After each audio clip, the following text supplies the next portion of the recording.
Boa tarde, companheiras e companheiros. Os maiores protestos de massas na história dos Estados Unidos... Bonsoir les camarades.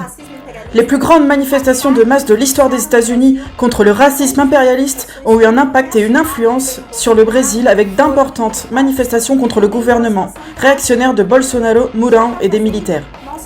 Et aussi à cause de la situation tragique de la pandémie qui fait déjà de notre pays le champion des morts et des contaminés avec une immense majorité de Noirs. On a été des milliers à descendre dans les rues, y compris avec des supporters de football, lors des manifestations antifascistes et antiracistes. On a crié ensemble pour Jean Pedro et tant d'autres assassinés par la police. On a crié que les vies des Noirs comptent.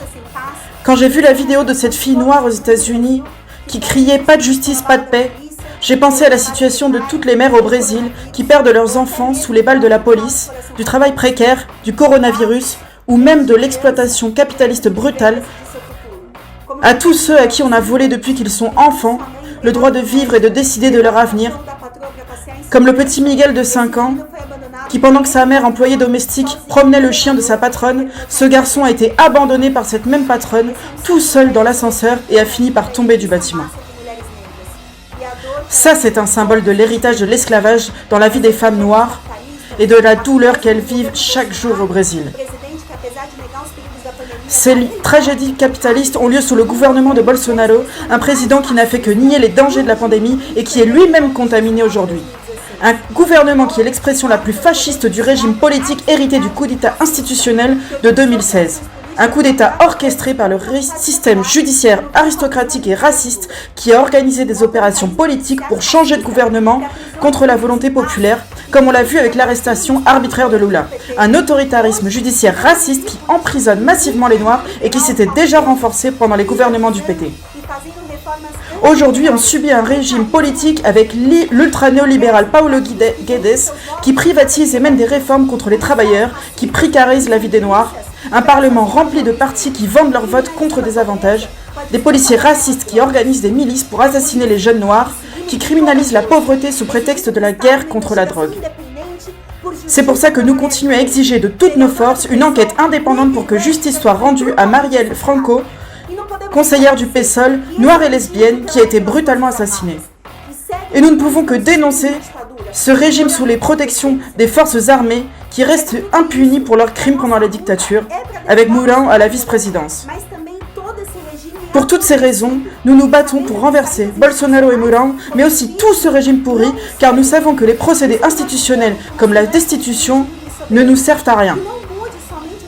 C'est pourquoi nous nous battons pour une assemblée constituante libre et souveraine qui ne remplace pas seulement les joueurs, mais aussi les règles du jeu, en ouvrant la voie à une véritable souveraineté populaire qui puisse décider des grands problèmes des masses travailleuses.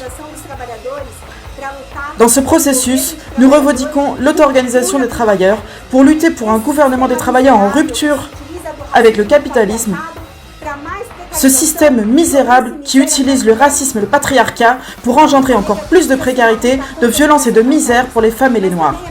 La lutte des Noirs doit être une lutte contre l'exploitation capitaliste.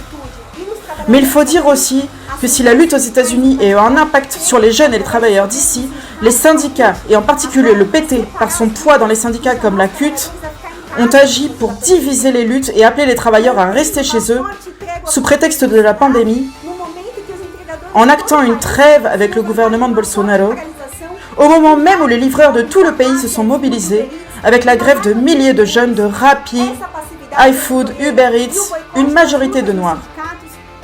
Cet attentisme électoral et le boycott des luttes dans les syndicats ne sont qu'une expression supplémentaire de la politique d'un parti comme le PT qui a fait place à la droite dans ses gouvernements en engageant des plans d'austérité, en faisant des alliances avec l'agrobusiness et l'église évangéliste.